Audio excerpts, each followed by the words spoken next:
We are on the eve of a new season of Grand Arena, so that means it is time for a roster update video, and as per usual, the general structure of these things. Major unlocks or marquee characters, Galactic Legend progress, any investments towards strengthening my fleet, investments related to Omicrons and Datacrons, and then addressing any other weaknesses that I want to get to it before we move into these next battles. Normally, when any new character comes into the game, the first thing I do is immediately take them to Gear 11, and in most cases, put on Zetas right away so that I can do some immediate testing, especially with these new characters and these newer kits. They tend to have a lot of functionality at Gear 11, and I'm always looking out for that. Plus, I want them to help out in game modes like Galactic Challenges and Conquest. But in this case, being the first Gungan, I'm going to wait. We'll wait at least one more Gungan, maybe two, depending on the release cadence. I'm expecting something maybe like a 3 to 4 week cadence. I think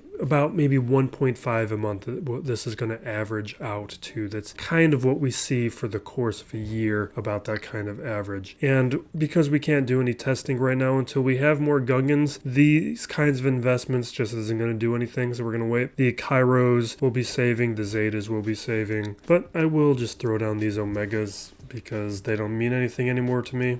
I'm years past that point, even though I know for a lot of players still in the middle of things, it does take a while before you get to that point where you can jump over that hump. Also, with Boss Nass, and in regards to the changes to the Marquees, at least for the Gungans, I did use my Crystal Hoard to purchase 2 packs to get a 4-star Boss Nass, so that I could do Tier 3, get those Kairos, get those extra shards. As long as I only need to purchase up to 2 packs in order to get to Tier 3, I may continue to do that depending on the cadence. I just don't want to deplete my crystals too quickly, but if the cadence is such that I'm able to replenish my crystals to a satisfying degree and continue purchasing those packs, then I probably will. As long as CG continues to gift us enough shards that it only takes 2 packs. I'm not going to want to use more than that. It's expensive, like 1,300 crystals in order to get 1 pack, so 2,600 at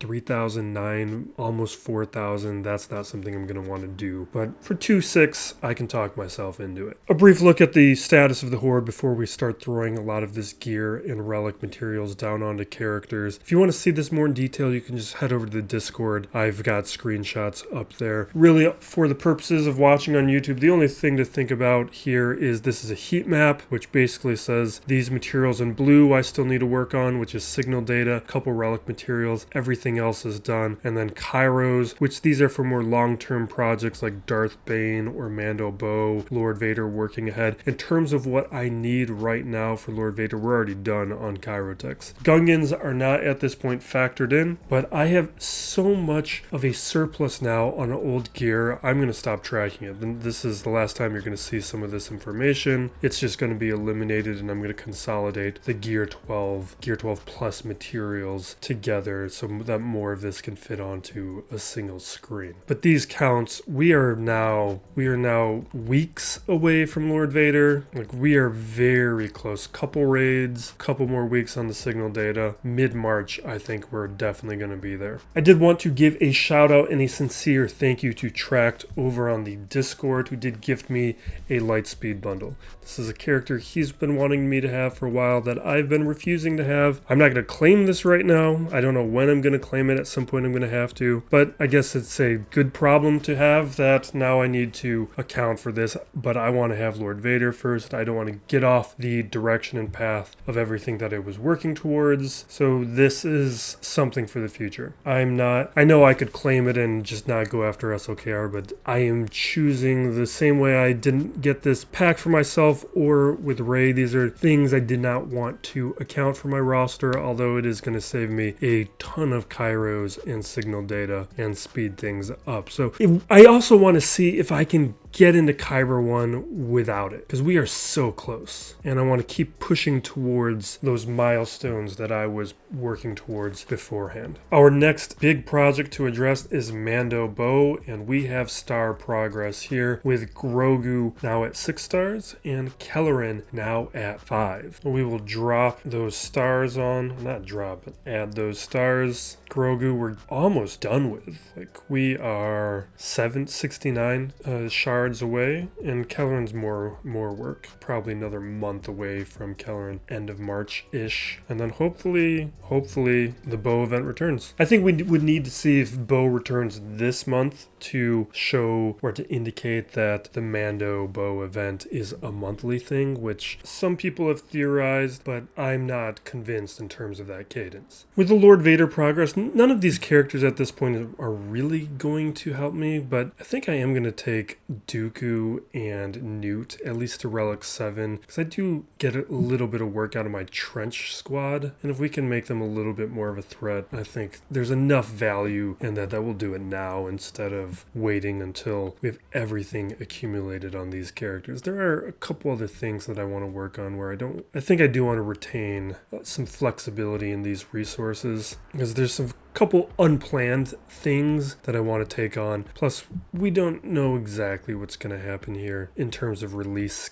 schedules. Or if suddenly Gungans if Mando Bo were to come back at a certain point where I would need to shift directions, I want to make sure that I have what I need with resources and materials, since I'm going to be doing some gearing I wasn't planning on gearing in order to ensure that I can do some Datacron stuff today. Because generally these are the characters I've been looking at, making plans for. I was looking at Super Commando Garsax, and not yet. They're not planned for. Crew, I'm not going to add gear to anymore because we got that pack that we'll claim at some point in the future. But what we do want to work on is I've been using that Dark Trooper Moff Gideon Zerg Datacron in 3v3. It's been fantastic. There's a lot you can do for it. I need to make sure I can use it in 5v5. And that does do a little double duty with improving a ship that we don't actually use all that often. But in this few cases where I have split the Chimera and the Executrix, it does have a little bit of value. So even though none of this has been planned for, it's kind of something I was thinking about earlier today. We're going to drop this piece on, or these pieces on, taking them up, and it means we're going to have to take them up also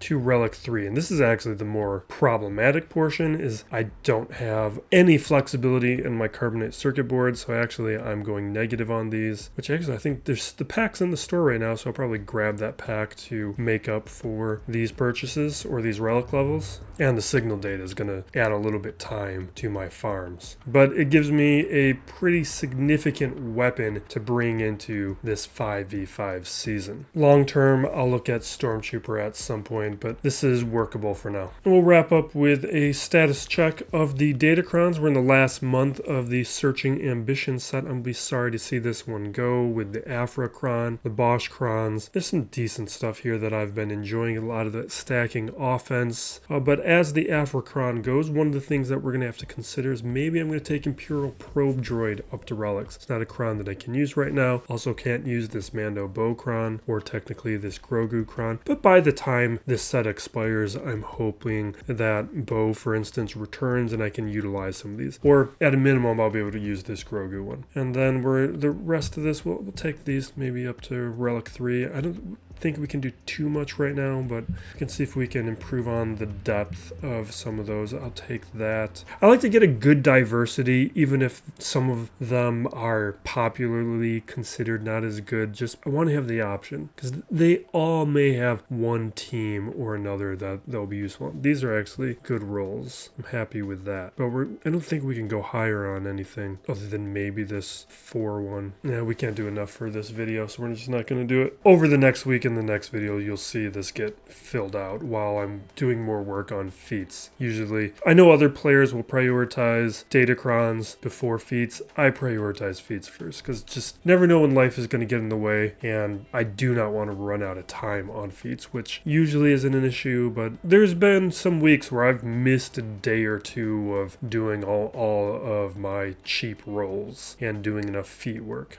The only other thing I'm considering prior to this season of Grand Arena is additional crons on Rebel Fighters so that I can use the Rebel Fighter crons properly. Because right now I don't have a full Relic Mon Mothma squad. I don't have a full Relic Rogue One squad. This is the status of my Mon Mothma and my Radis. I'm not really considering the characters you see here. Like, it could be Rebel Pathfinder, it could be K2SO. But I think the character that actually makes the most sense is going to be Baze. Because Baze is going to be a little bit more flexible in his usage. I can pair him with Admiral Radis, I can pair him with Leia, and I can move him over to Saw Gerrera at some point, because that Saw Gerrera is nice when you have relics on everybody. But that Saw squad is a little bit more work for me right now. That would be 3 relics that I would need to add, where Baze right now would be a single relic that could improve a number of squads depending on how I want to utilize them. I just don't think I want to do it right now. It's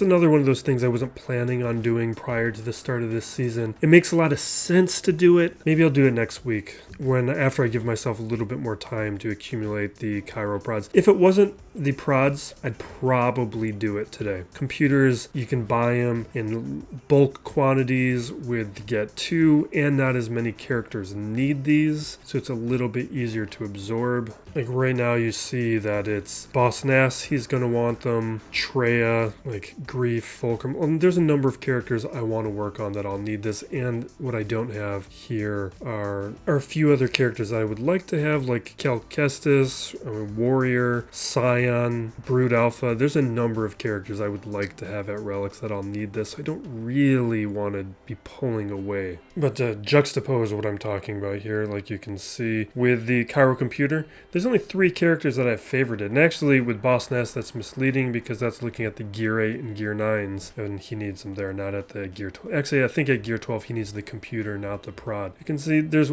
far less competition with this computer. Even though there's a few nice characters here, it is far less demanding to go after these. So if Baze were to be requiring the computer, I'd probably talk myself into it. And that concludes this one. I think we're just going to feel it out for a week, see how round 1 goes. If it goes poorly, then we'll look at the Baze relics for round 2 to try and improve things a little bit. Although I think things are going to be fine because the last 5v5 season we didn't have Dark Trooper Moff Gideon. Now we do have him at relics, so we can use that Cron as we did in the 3v3 season. And lately, past 2 seasons, we've been doing very well. We've had 2 3-0 weeks, 1 each season, and maybe I won't be able to do it this week, but I think maybe sometime this season we might be able to repeat it. Although we are going to push for Kyber 1. Again, we've been just flirting with it each season now. I think we're going to need Lord Vader to do it, but we're very close. So thank you for watching. We're going to wrap it up there. Be excellent to each other, everybody. This is still Plays Galaxy of Heroes.